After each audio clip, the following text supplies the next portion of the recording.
72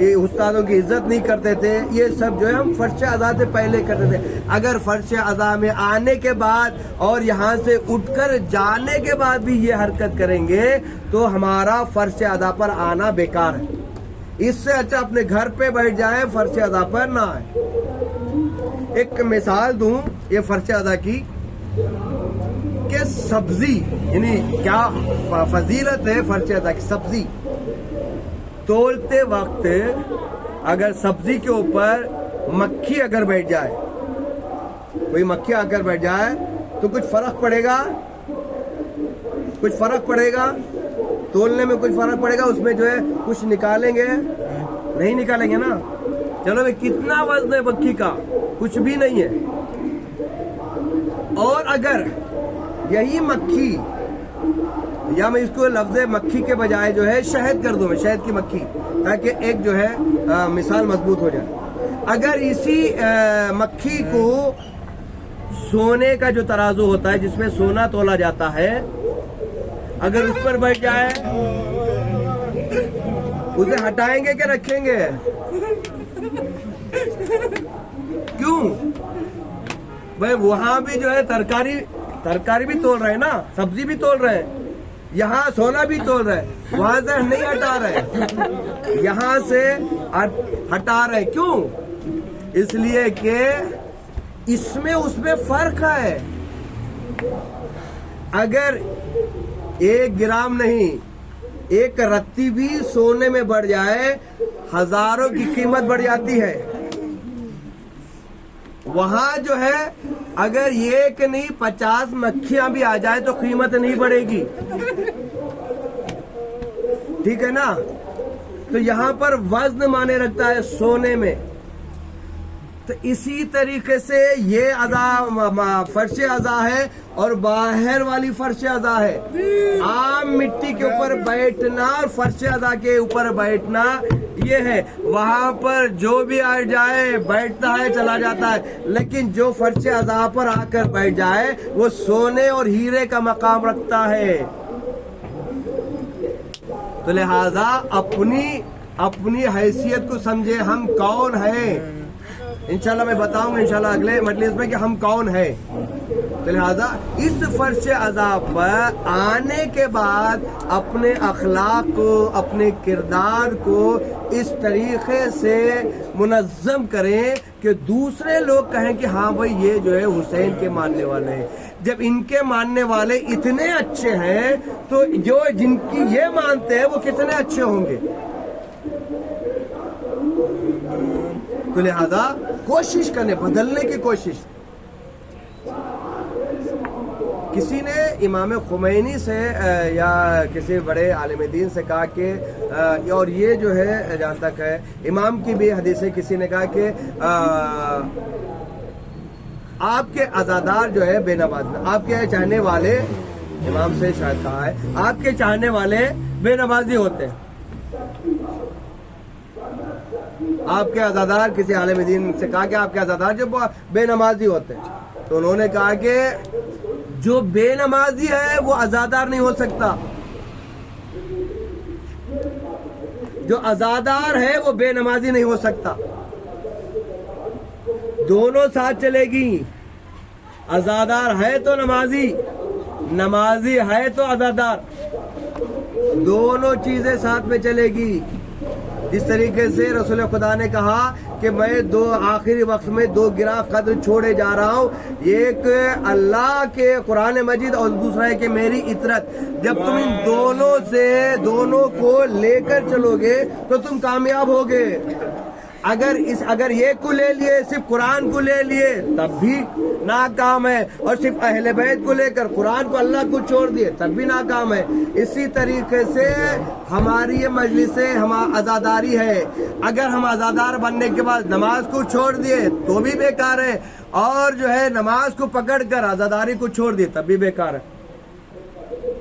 تو لہذا اپنے آپ کو منظم کریں گے تاکہ ہمارے اخلاق کردار سے دوسری دنیا دیکھیں۔ آج اخلاق کا ایک نمونہ ہے رہبر معظم آیت اللہ خامنہ۔ آج یہ حالت ہو گئی ان کا ہر دشمن بڑا سے بڑا دشمن بھی ان کی تعریف کر رہا ہے، کہہ رہا ہے کہ شیعہ لیڈر 12 اماموں ماننے والا ایک 50 سے 90 سال کا بوڑھا جو اپنے اخلاق اور کردار سے اتنا بلند ہو گیا تو ان کے امام کتنے بلند ہوں گے؟ لہذا انسان کو چاہیے کہ مجلس میں آئے اور مجلس میں آنے کے بعد مجلس کو جس طریقے سے قبول کرنا ہے اس طریقے سے قبول کر کے چلے جائیں۔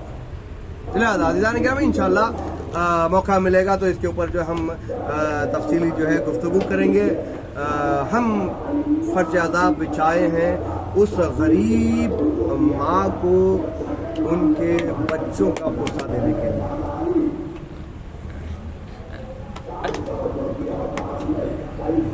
کہ جن کو 3 دن کا بھوکا اور 3 دن کا پیاسا کربلا کی جلتی ہوئی زمین پر بے گور و کفن لاشا پڑا ہوا ہے، اور ان کو امام حسین کو، اصحاب حسین، اقربائے امام حسین کو 3 دن کا بھوکا پیاسا شہید کیا۔